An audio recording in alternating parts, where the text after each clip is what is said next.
now that we've sort of learned the difference between zooms and primes, I just wanted to show you some of the different ones that I have in my kit.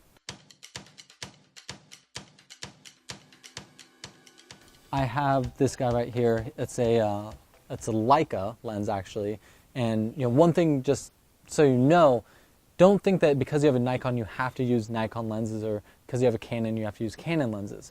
Plenty of manufacturers will make lenses for a wide variety of cameras. So Leica is typically meant for Leica cameras, but this one right here actually has an adapter so that you can put it on a Canon camera. This is a 70-210 f4. While some people say that you always should get a 2.8 or 1.4, I knew that when I'd use this lens, I'd be outdoors where there's a lot more light, and the f4 was going to work for me. And honestly, the glass of Leica is just gorgeous. I love the look of this lens.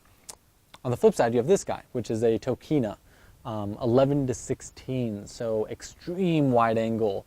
And in all honesty, 11 typically is a little distorted for me. As you go to those really wides, it's hard for the glass to see all that.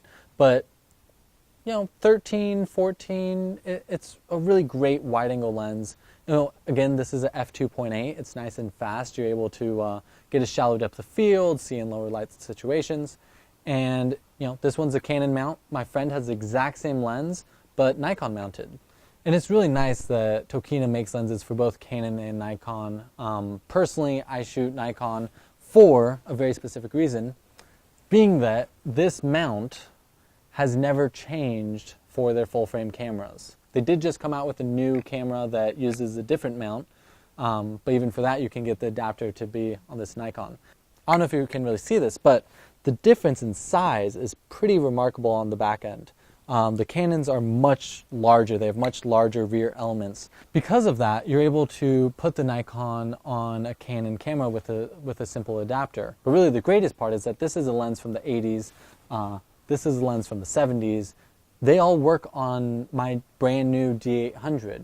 I'm glad that I actually picked up this lens. This is one of my favorite lenses to use. It's a Nikkor 105mm micro lens.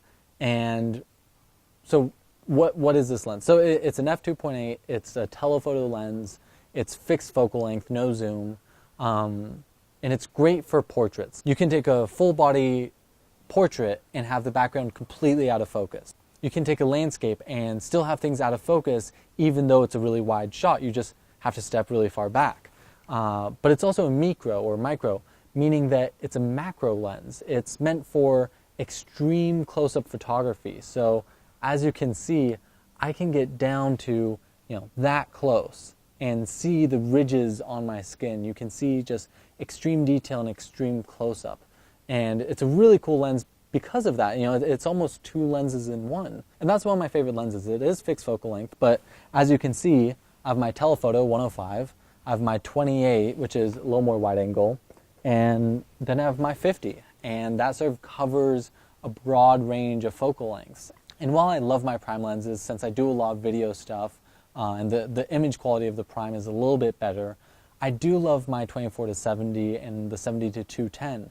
And really they're great for events because from 24 to 200, you've covered such an amazing range of focal lengths that you can get pretty much any shot you want all from one location. I mean, let's say you're at a wedding, you get all the people there, you see the scenery, you throw on your 70-200, and then you can zoom in and see the bride and groom kissing. I mean, it's all from one place. And that's why most pros you'll see walking around have a 24-70 and a 70-200. But at the end of the day, it really matters what you're taking a photo of and what you're trying to achieve with your shoot. So maybe you want to go and take portraits, and just having that one portrait lens is all you need. Or maybe you're covering an event and you really want that 24-70 because of the diversity.